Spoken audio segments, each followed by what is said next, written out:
اب آپ اس مبارک سلسلے کا تیسرا حلقہ سماعت فرمائیں۔ فوراً چونکہ حضور نے آ کے کہنا تھا لا کسرا ولا قیصر بعدہ، تو یہ سارے انتظامات جو کیے جا رہے ہیں کہ کہیں کنگرے گر رہے ہیں اور روشنی آتی ہے تو روشنی سے سیدھا قصور شام کے محل دکھائے جاتے ہیں، کیونکہ میرے مدنی کی ابتدا مکہ سے تھی، مہجر مدینہ تھا اور انتہا شام تھی، کیونکہ حضور صلی اللہ علیہ وسلم کو معراج کہاں سے ہوا، حضور صلی اللہ علیہ وسلم کا اسراء کہاں سے ہوا، مکہ سے شام بیت المقدس، اور یوم محشر کہاں قائم ہوگا، شام بیت المقدس، تو لہذا ابتدا تھی اور یہاں سے نور کے ساتھ آپ کا انتہا بھی دکھا دی گئی کہ مدنی کا مولد مکہ ہوگا اور مہجر جو ہے وہ طیبہ ہوگا اور منتہا جو ہے وہ شام ہوگا، بیت المقدس ہوگا۔ اچھا، اور خدا کی شان دیکھیں، عیسیٰ ابن مریم بھی تصدیق کے لیے کہاں اتریں گے، وہی شام۔ تو اب جناب بی بی آمنہ فرماتی ہیں کہ حضور صلی اللہ علیہ وسلم سرکار دو عالم، رحمت دو جہاں، سرکار مدینہ صلی اللہ علیہ وسلم جب پیدا ہوئے تو فرماتی ہیں یہ تمام دنیا کے بچوں سے ایک علیحدی وجہ پہ پیدا ہوئے کہ باقاعدہ مورخین نے لکھا ہے کہ آپ جب پیدا ہوئے تو آپ کے دونوں ہاتھ زمین پہ تھے اور ایسے محسوس ہوتا تھا کہ سجدہ کر رہے ہیں آپ نے اللہ کو، اور اس کے بعد ایسے انگلی اٹھائی اور آسمانوں کی طرف دیکھا۔ یہ کوئی تصور بھی نہیں کر سکتا تھا کہ ایک پیدا ہونے والا بچہ یوں کرے۔ بعض علماء نے تو حضور کا کلام بھی نقل کیا ہے کہ جیسے مہد میں عیسیٰ علیہ السلام نے کلام کیا، اسی طریقے سے یعنی گود میں اس ماشتہ کے بیٹے نے کلام کیا، اصحاب اخدود کے واقعے میں باقاعدہ ایک بچے نے کلام کیا، موسیٰ علیہ السلام پہ جب تہمت لگی تو بچے نے کلام کیا، یوسف علیہ السلام پہ جب تہمت لگی تو بچے نے کلام کیا۔ تو بعض علماء نے نقل کیا ہے کہ حضور نے بھی کلام کیا، اور بعض نے تو اتنا لکھا ہے کہ پہلا کلام ہی یہ تھا اللہ اکبر کبیرہ والحمد للہ کثیرہ وسبحان اللہ بکرۃ واصیلا۔ اور سیرت پاک کے اس پہلو پہ دیکھیں کہ حضور صلی اللہ علیہ وسلم بھی فرماتی ہیں کہ ولد مختونا ومسرورا، کہ حضور جب پیدا ہوئے تو ختنہ ہو چکا تھا، اور حضور جب پیدا ہوئے تو چہرے پہ مسکراہٹ ہے، مسرور ہیں، خوشی ہے۔ عبد المطلب کو خبر دی گئی، کیونکہ حضور کی پیدائش سے 6 مہینے پہلے ہی آپ کے والد عبداللہ تو فوت ہو گئے۔ آپ خدا کی شان دیکھیں کہ والد یوں فوت ہو گئے، پھر بعد میں والدہ فوت ہو گئی، دادا فوت ہو گئے، چاچا فوت ہو گئے، اور حضور صلی اللہ علیہ وسلم کی وہ شان یتیمی جس کو قرآن نے خود ذکر کیا کہ الم یجدک یتیما، لیکن آگے بھی کہہ دیا فآوا، کہ میرا مدنی آپ کو ہم نے یتیم نہیں پایا، پھر ہم نے آپ کو خود تربیت دی، خود حفاظت کی، کیونکہ کوئی یہ تصور نہ کرے کہ یتیم بچے تو عام طور پہ بھٹک جاتے ہیں، ان کو تو کوئی سنبھالنے والا نہیں ہوتا، نہ باپ نہ ماں۔ جن کے ماں باپ ہیں وہ تو کنٹرول کرتے ہیں نا بچے کو، کیا پڑھ رہا ہے، کہاں جاتا ہے، کہاں سوتا ہے، کون دوست ہیں، لیکن جو یتیم ہے اس کا کون فکر کرے؟ اللہ نے فرمایا نہ میرے مدنی کو ایسا یتیم نہ سمجھنا، اس کا تو میں خود انتظام کرنے والا ہوں، اور میں والدین کو بھی اٹھا رہا ہوں تاکہ اگر کل کو کوئی بچہ قابل ہو تو لوگ کہتے ہیں نا جی اجی ایسے بہرحال کیوں ایسے قابل نہ ہوتا، دیکھو کس باپ کا بیٹا ہے، تو لوگ اس کی قابلیت کو باپ کی طرف نسبت کرتے ہیں، شاگرد کی لیاقت کو کہتے ہیں جی ٹھیک ہے ماشاءاللہ یہ ڈاکٹر صاحب بڑے لائق ہیں، لیکن انہوں نے کس استاد سے پڑھا ہے؟ استاد بھی تو دیکھو نا۔ اللہ نے فرمایا میرا مدنی نہ میں آپ کا باپ رکھوں گا، نہ دادا، نہ استاد، نہ مدرسہ، تاکہ تیرے کمالات کی نسبت صرف تیرے رب کے ساتھ ہو اور کسی کے ساتھ، اور کسی سے نسبت کی ہی نہ جا سکے۔ کوئی یہ نہ کہے کہ جی باپ کی تربیت نے ان کو بنا دیا۔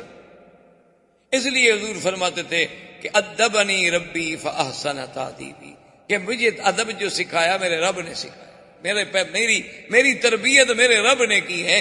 تو وہ کیسا ادب تھا کہ آپ حیران ہوں گے کہ پیدا ہونے کے بعد بھی جنہوں نے بائیں پستان سے کبھی دودھ پینا گوارا نہیں کیا، کہ میں نبی ہوں، میرا کام دائیں سے پینا ہے، دائیں ہاتھ سے پینا ہے، دائیں چیز کو پسند کرنا ہے، میں یسار کو کیوں پسند کروں؟ اندازہ کریں سرکار دو عالم صلی اللہ علیہ وسلم کی تربیت کا۔ اچھا، عبد المطلب کو اطلاع ملی کہ آپ کے گھر میں بیٹا ہوا۔ عبد المطلب اس وقت کعبۃ اللہ میں بیٹھے تھے. جب ان کو اطلاع ملی کہ آپ کے گھر میں عبداللہ کے گھر میں بیٹا پیدا ہوا ہے اور ولد مختونا و مسرورا، اور یہ پہلا خوش نصیب بیٹا ہے کہ جو مختون ہے، ختنہ بھی ہو چکا ہے، اور جو سرہ ہے وہ بھی خود بخود کٹی ہوئی ہے، اس کو بھی کاٹنے کی ضرورت نہیں پڑی. حیران ہو گئے. ان کا اچھا. تو جلدی جلدی دوڑے آئے اور اپنے بٹے کو اٹھایا، اور پتہ ہے، اور بی بی بھی کہتی ہے اللہ اکبر. اب حالانکہ دیکھیں کہ اس وقت نہ توحید ہے نہ دین ہے، لیکن بی بی آمنہ کہتی ہے کہ حضور کے پیدا ہونے کے بعد جو پہلا لفظ میں نے کہا نا حضور کے لیے، جو پہلا کلمہ میرے منہ سے نکلا، اور وہ کیوں نکلا، وہ فرماتی ہیں کہ میں ابھی حضور میرے پیٹ مبارک میں تھے کہ میں یہ سن چکی تھی آواز کہ جب بچہ پیدا ہو یوں کہنا ہے اعیذک باللہ الواحد من کل حاسد، کہ میں تمہیں اس اللہ واحد کی پناہ میں دیتی ہوں ہر حسد کرنے والے سے. یعنی پہلا کلمہ جو ہے وہ بھی اللہ سے پناہ پکڑے، اور حضور صلی اللہ علیہ وسلم کو اللہ کی حفاظت میں دے رہی. عبد المطلب نے جو اٹھایا حضور صلی اللہ علیہ وسلم کو اپنے ہاتھوں پہ، تو فوراً کعبۃ اللہ کے اندر لے گئے. عبد المطلب لے کے آئے اور سب سے پہلے کعبے کے اندر لے گئے، اور کعبے کے اندر جا کے اللہ تبارک و تعالیٰ سے دعا کی کہ مولا میرا بیٹا عبداللہ تو فوت ہو گیا ہے، لیکن اتنے جو تو نے شان والا بچہ مجھے عطا فرمایا ہے تو اس کی حفاظت فرما، اسے دنیا کے ہر شر سے، دنیا کے ہر حسد سے، دنیا کے ہر عناد سے محفوظ فرما، اور اس کو عظمتیں عطا فرما. کعبۃ اللہ کے اندر دعا کر کے واپس آئے، اور آ کے بی بی آمنہ سے کہا کہ خیال رکھنا، اس کا چہرہ مجھے بتا رہا ہے کہ ان ابنی ھذا لشان، اس میرے بیٹے میں کوئی بات ضرور ہونی ہے، یہ ہے کوئی شان والا بچہ. اور اسمیہ محمدا، میں آپ کا نام محمد تجویز کرتا ہوں. اور سرزمین عرب میں یہ رواج تھا کہ جب بچہ پیدا ہوتا تھا تو وہ خود دودھ نہیں پلاتی تھی مائیں، دودھ پلانے کے لیے انہیں دیہاتوں میں بھیجا جاتا، دور بھیجا جاتا تھا شہروں سے، اور انہیں دور رکھا جاتا تھا. اس کی وجہ مورخین نے لکھی ہے کہ اصل ایک وجہ تو یہ تھی کہ شہر کی فضا اور جو اور خوراک اتنی صاف نہیں ہوتی جتنی دیہات کی صاف ہوتی. دیہات کی فضا بھی قدرتی بات ہے صاف ہوتی ہے، اور ہوا بھی اور غذا بھی. اب بھی دیکھ لیں آپ، شہر میں آپ کو وہ نعمت میسر نہیں آ سکتی. جب آپ اپنے علاقوں میں، اپنے وطن میں، دیہات میں جاتے ہوں گے تو عجیب سی بات ہوتی. یعنی آپ، مجھے ایک دفعہ میں سفر کر رہا تھا تو ہمارا علاقے کے ساتھ ہی، جسے آپ کہتے ہیں نا سہارا، یا آپ کے ہندوستان میں بھی راجستھان کا جیسے علاقہ ہے، وہ بھی اسی طرح ہمارے ساتھ بھی پاکستان میں راجستھان کے سہارا کا علاقہ ہے، اور وہ ہمارے ڈسٹرکٹ سے قریب ہے. تو وہاں کچھ دوستوں نے، انہوں نے کہا کہ حضرت آپ آتے ہیں اور جلسہ، سفر، تقریر، درس، صبح درس، مغرب کو درس، عشاء کو درس، رات کو جلسہ، پھر سفر، تو کم از کم آپ ایک دن 2 دن دیں تاکہ ہم آپ کو یہاں کو ہرن ورن کا شکار کھلائیں، یہ کریں وہ.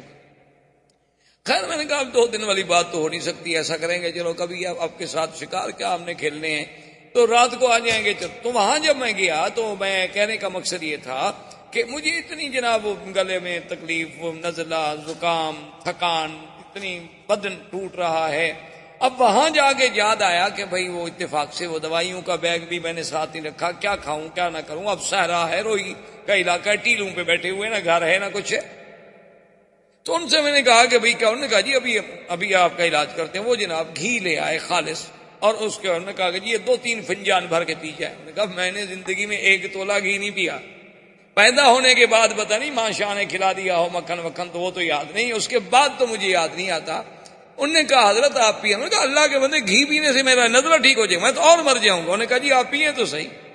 خیر بہرحال زبردستی مجھے انہوں نے پلا دیا. آپ یقین فرمائیں کہ میں نے زندگی میں اتنا اچھا گھی اور اتنا اچھا اس کا ذائقہ، خوشبو، اور جناب انہوں نے کہا جی اب آپ تو جائیں، کہاں تھکان گئی، کہاں ہمارا نزلہ گیا، کہاں گلے کی خشکی، کہاں وہ خراش، وہ ٹھیک ٹھاک.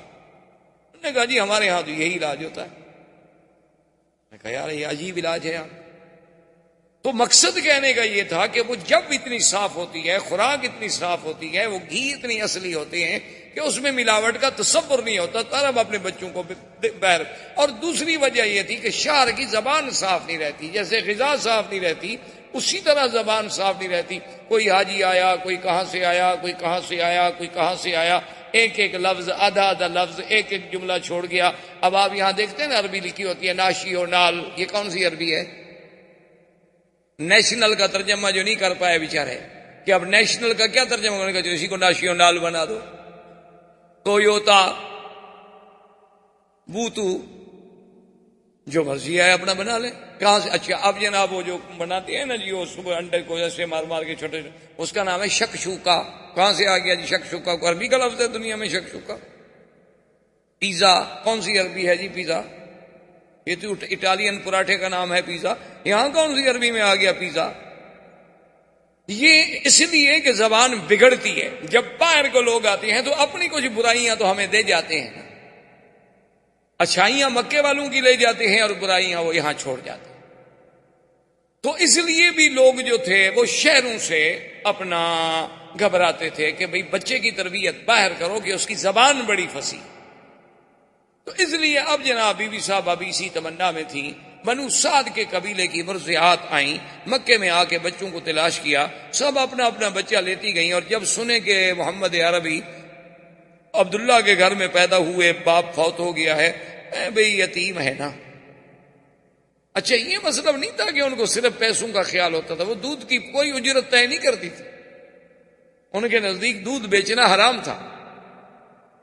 اچھا یہ ہمارے دیہاتوں میں بھی رواج رہا ہے، ہمارے قبائل میں، کہ دودھ بیچنے کو بڑا حرام سمجھا جاتا ہے۔ وہ دودھ ہے ٹھیک ہے، اللہ کی نعمت، اس کو کیا بیچنا ہے؟ اب تو خیر لوگ دودھ والی بیچ دیتے ہیں، دودھ کیا ہوا، اب تو قومیں اتنی ترقی کر گئی۔ اچھا خیر جناب وہ یہ ہوا کہ وہ یہ سوچتے تھے کہ بعد میں اکرامیہ جو ہے وہ تو ہمیں ملنا ہے نا، طے نہیں کرتے کہ ہمیں دودھ پلانے کے اتنا پیسے دو، لیکن صاف بات ہے کہ بڑا گھر ہوگا تو اکرام، لباس، کپڑے، یہ وہ ملے گا۔ اور ایک یتیم بچے کے گھر سے بھی ہمیں کیا ملے گا؟ ماں غریب ہے، باپ مر گیا ہے، دادے کی کفالت میں ہے، اور اس زمانے میں عبد المطلب کا گھرانہ سب سے زیادہ غریب تھا۔ غربت کی وجہ کیا تھی کہ جو کچھ ہوتا تھا وہ تو حاجیوں پہ لٹا دیتے تھے، جو کچھ ہوتا تھا وہ حاجیوں پہ لٹایا جاتا تھا کہ ان کو پانی پلاؤ، شربت پلاؤ، ان کو جناب کھانا کھلاؤ، ان کے رہنے کا انتظام کرو۔